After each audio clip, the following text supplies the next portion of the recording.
Hello everyone and welcome back to the New York Empoleon's final battle of the GBA. We are here this week, of course, taking on the Chicago Dragapults, coached by Q, the Costa Rican. It's the 5 seed and the 6 seed, and we are taking on one more battle here in the GBA. Of course, all of the coaches are linked in the description below, so go check all of them out. Every coach who has participated in this season is an incredible person and deserves your love and attention and subscription. I didn't do a team builder this week, as I haven't been doing during the playoffs, so I'm just going to quickly go over my opponent's roster. For those who are actually watching the battle, it is right down below me. For those who are just listening, my opponent's roster is Dragapult, Iron Moth, Ursaring, Serena, Iron Hands, Scizor, Enamorous Therian, Hippowdon, Tauros, Paldea, Aqua, Mesprit, and Rotom Frost. Iron Moth is Terra Fire or Terra Grass. That's what we're rocking with. That's what we're going to be playing against. Garchomp here is my dedicated lead. It can live a hit from the Dragapult. It lives a Adamant Dragon Darts. It lives a non-item boosted Draco Meteor, and it kills it. It lives any one hit from anything on the team from Enamorous and goes for an Iron Head. Lives a Moonblast. So we are rocking out with this Garchomp as dedicated lead to try to eliminate a threat on my opponent's roster, and trading Garchomp for either Dragapult or Enamorous, or two very probable leads, would be massive. They could then use that switch initiative afterwards to go into something to try to set hazards.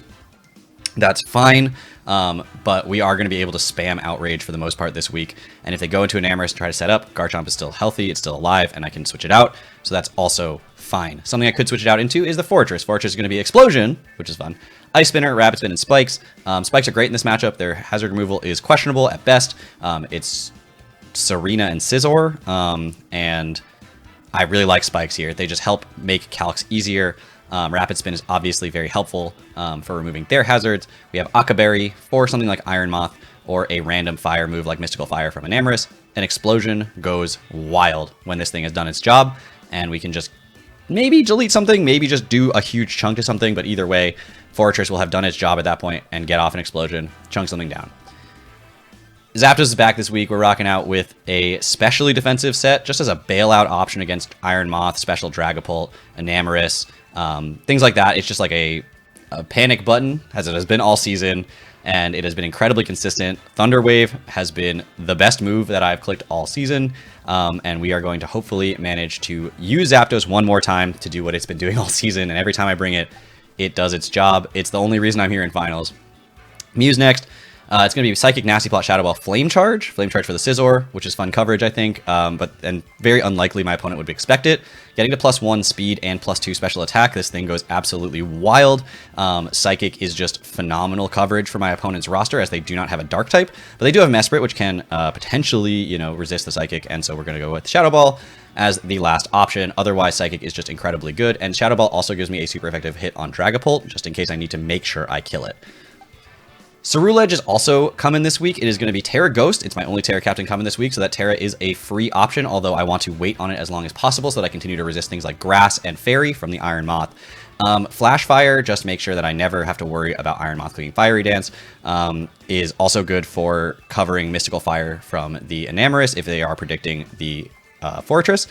Otherwise, Bitter Blade is so spammable this week. Swords Dance helps make Bitter Blade even more spammable. And then once we Terra Ghost, Shadow Sneak, if we need to do that, we can basically Oko a Dragapult from full. It does a bunch of damage if it's not going to be an Oko. Taunt is useful for things like Ursaring to not be able to click Bulk Up, as well as potentially useful for things like Enamorous to also not be able to set up in front of me. And lastly is Greninja, and the last move on this Greninja is Giga Impact, because why not? We're here, it's the finals, we're going to have some fun with it. That makes it so I do not have to worry about trying to predict the Iron Moth. I don't have to worry about whether it's going to stay as a Poison type and I click Extra Sensory, or whether it's going to switch into a Grass type, try to click Ice Beam. Giga Impact at +1 once I get a Battle Bond off, just kills it. And yes, I might lose my Greninja for that, but if I can delete a Pokemon, get a Battle Bond, and the Iron Moth, then that is all that Greninja needs to do to help facilitate the rest of my team. I will see you all back here in a second. We're going to jump into that battle with my opponent, and it is going to be the final time I get to say that for the GBA Season 10. Whew, this is exciting. All right, everyone, welcome back. We are here. An opposing trainer has been found. Q and I have earned our rights as the 5 and 6 seeds coming into playoffs, but it doesn't matter now. Dragapult, Tauros, no Iron Moth at all. That's incredible. Hippowdon, Ursaring, Iron Hands, and Rotom Frost is the 6 my opponent has decided are going to be the 6 that they think have the best chance of breaking down my roster. We've got our 6 against them. Dragapult is still a potential lead. Hippowdon could also lead. I still want to lead with the Garchomp here. If it shows me Ice Fang, I just get a weakness policy pop, which is amazing. If it is the Rotom Frost that leads, I might have to do an additional calc because I didn't calc Rotom Frost Blizzard on the Garchomp, and it might die to that, but we do have mons to switch into the Rotom Frost, so I'm not beholden to sticking with this Garchomp as my only option. But we know this is something we want to lead with. If we do catch the Dragapult as a lead, as they have been doing throughout this season, that would be massive. So Rotom Frost, level 100 kills me. That's not surprising. So a offensive Rotom's Blizzard does kill. A not offensive Rotom's Blizzard also kills.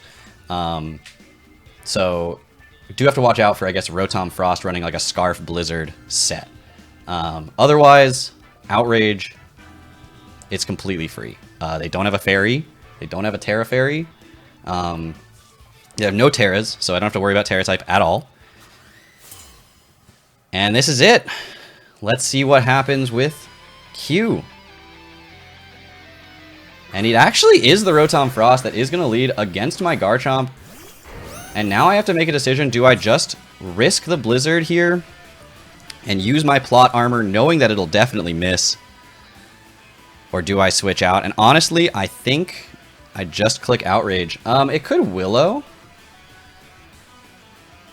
It could Willow. I could go into Cerulege. Cerulege can definitely take those hits as it would need to.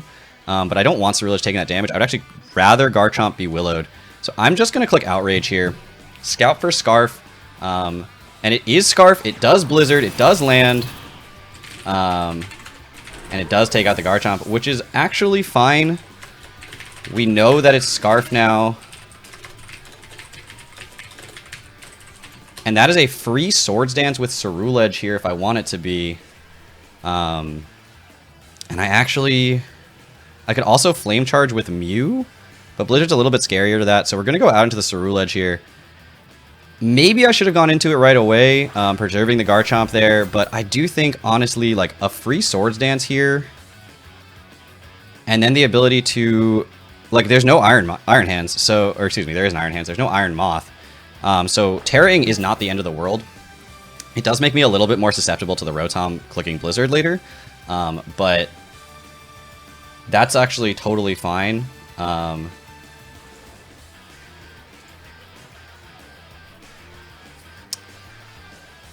Alright, so given that, I actually do want to acknowledge that it doesn't necessarily have to be Scarfed. I would assume they would not do that play if they weren't Scarfed. But I'm not running enough speed to guarantee that it is Choice Scarf Rotom. But I'm going to continue leaving that there, but I don't actually know officially if it's Scarf. My Garchomp was not running enough speed to outspeed max Rotom. But it is Tauros that comes in.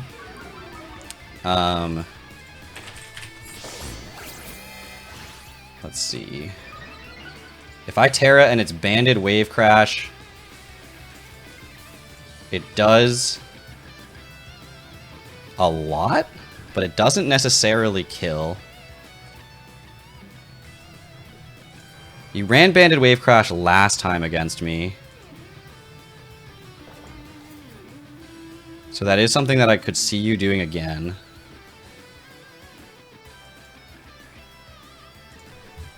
It's not a guaranteed KO. If you're adamant, it might be. Still not a guarantee. Shadow Sneak's doing like 50%.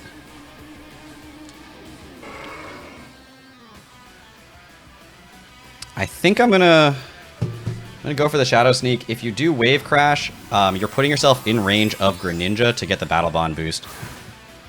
So we're gonna go ahead, and there's a chance I live it. Even if you are Adamant Choice Band, there is a chance that I live this no matter what. You already landed the Blizzard, so we're rolling the dice a little bit here potentially, but we're gonna Shadow Sneak at +1. Should do about 50% to a Tauros. And it does, just about 50%. We do see the Wave Crash is going to come out. We are not weak to this any longer. It is Choice Banded, and it does take me out. So we know 2 items. And we are going to be able to use that information for the rest of the game.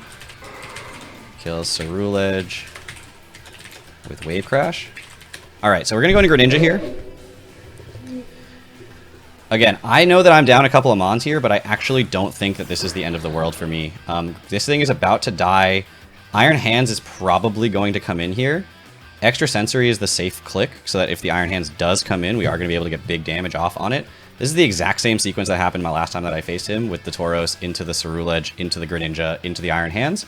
And so, you know, he knows that last time I ran that, so it's not like a huge surprise that it could be the same case, but getting the chance to click this and kill the Tauros would be really, really nice here.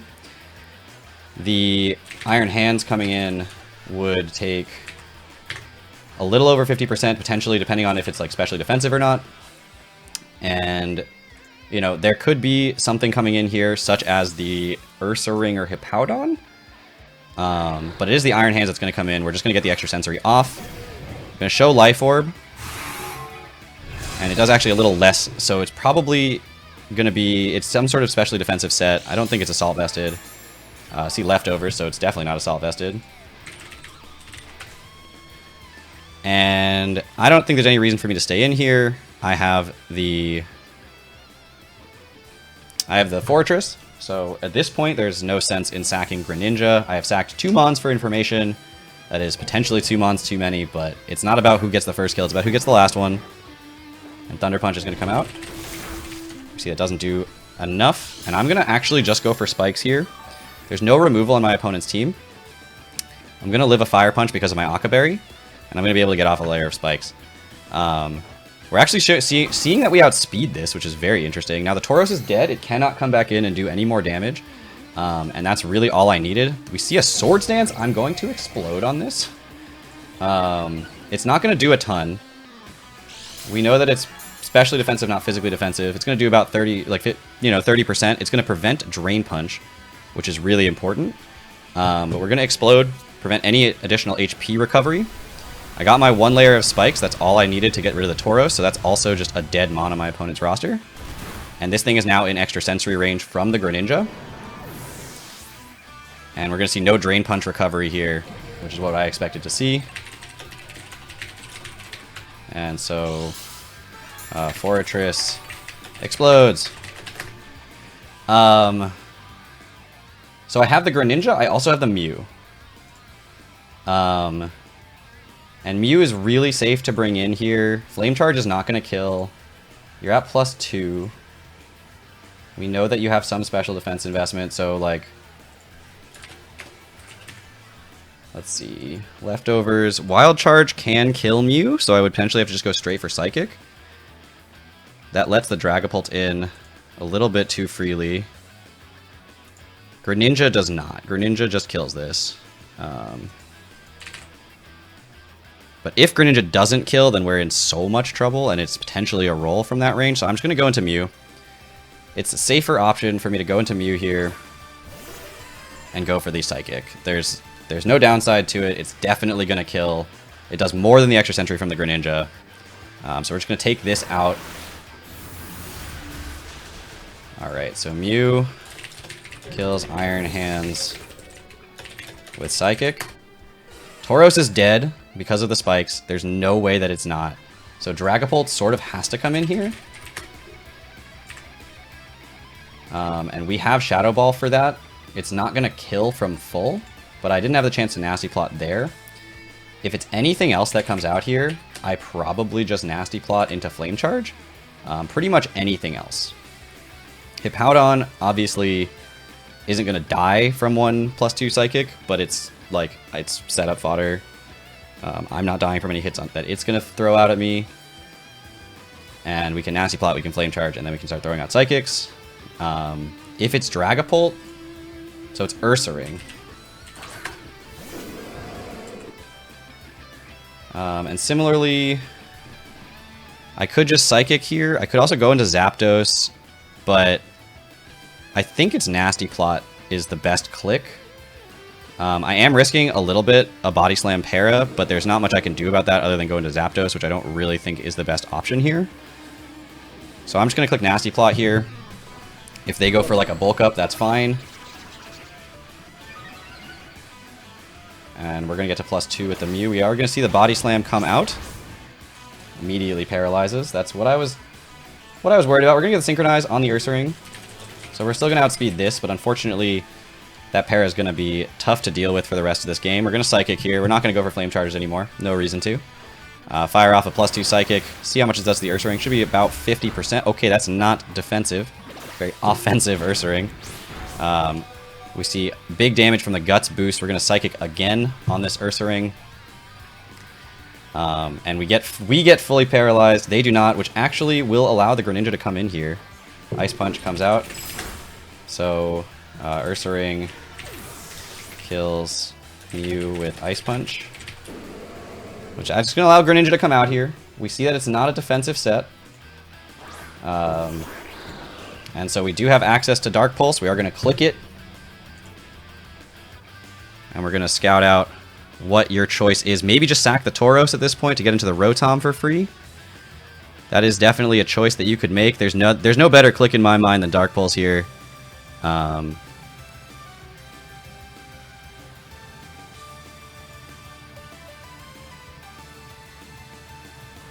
Let's see. So if I mean, I think they should just sack Tauros here to not let me get the Battle Bond to get into Rotom. But then I go into Zapdos. They're going to U-turn. Yeah, Tauros is going to die to the spikes. We're not going to be able to get off a Dark Pulse.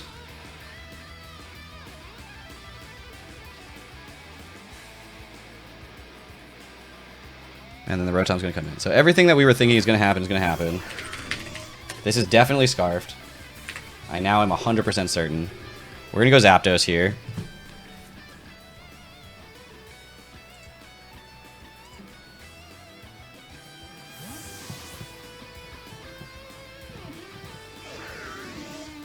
Blizzard is going to hurt. I mean, there's no reason that they don't, you know, that's a very predictable switch. But Thunderbolt's not going to hurt. Thunderbolt's not going to do anything. Now, I could Thunder Wave because I don't really see them sacking this thing. They really can't afford to. Ursaring is not a problem for me. Hippowdon is probably what's going to come out here, though. And so Hurricane might just be my best play at this point. Thunder Wave, they're never going to go hard Dragapult here. They're going to go into Hippowdon, like, very likely. And I can Roost later if they choose to stay in. So I'm just going to Hurricane. It's the safest click here. Because they are going to switch this thing out. We know that. It is Ursaring that they choose to just throw out into the line of fire here. It's going to take some Spikes chip. We're going to throw out a Hurricane. We are going to land the Hurricane. As the Ursaring is going to go down.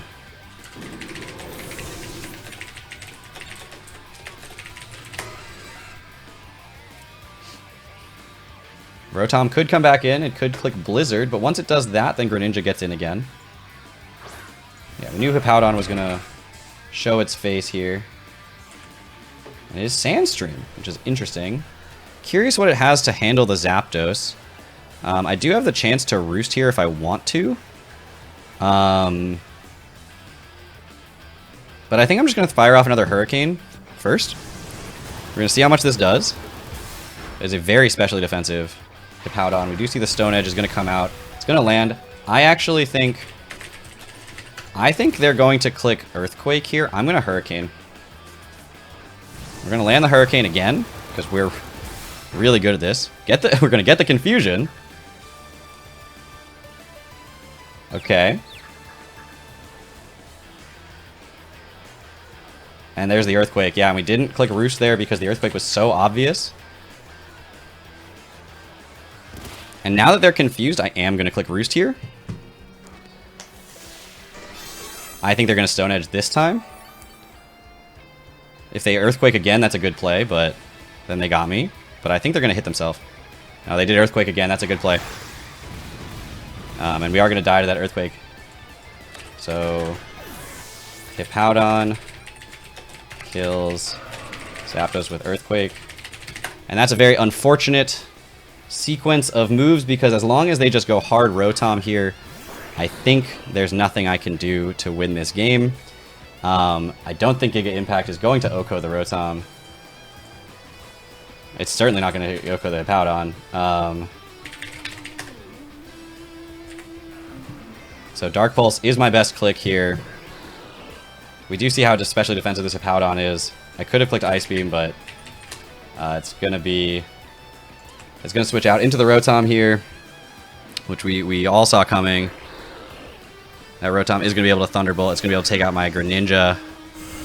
There's not a whole lot of circumstances that allow for a difference in play. That is a phenomenal game to my opponent, and congratulations, of course, is due to Q for this match. I mean, you can't be mad about it, right? Like, brought good prep, made good plays, did everything he needed to do to win the game, made that second Earthquake read, despite, you know, me not clicking Roost the turn before, he went for it again. I wonder... So again, I think the big play that I made that was the problem, that like hurt me the most, was leaving the Garchomp in against the Blizzard when I knew I could just go out into something else. That was the only play I think this entire game that I actually don't feel like I played right. It scouted out a Scarf Blizzard, and it still required him to land a 70% accurate move, but I could have kept Garchomp in the back, and Garchomp would have been very, very nice to have against things like the Hippowdon, and it could live a hit from the Dragapult. So maybe turn 1 was the worst turn of the game for me, but honestly, I feel like I played the rest of that game the way I wanted to play that game. I went out the way I wanted to go out, which was spamming Hurricane with Zapdos and landing them all. And again, congratulations to Q. This is not to take anything away from you. I think you played that game perfectly and deserve a championship here in the GBA. This has been a phenomenal season for me personally. I've had a great time with it. I know that there have been controversies, and I have been sort of peripheral to them, but I am personally very happy with my play this season. I'm very happy with where I got to this season, and ultimately I think if I just had a little bit more time and a little bit more like dedication to this league, I could have potentially pushed a little bit harder for this final game. I'm happy with it though. I think I played the way I wanted to play, showed the world that like you can play the way you want to play and earn the spot in the finals. And you know, once it's finals, anything can happen. Thank you all so much for watching. I will see you all next time, as the TBL, the PPL, and the NBC are all ongoing leagues for me, so this is certainly not the end of content for me. But unfortunately, it is the end of the GBA, and we are the runner-up. Congratulations to Q. Thank you all for watching. Take care, everybody.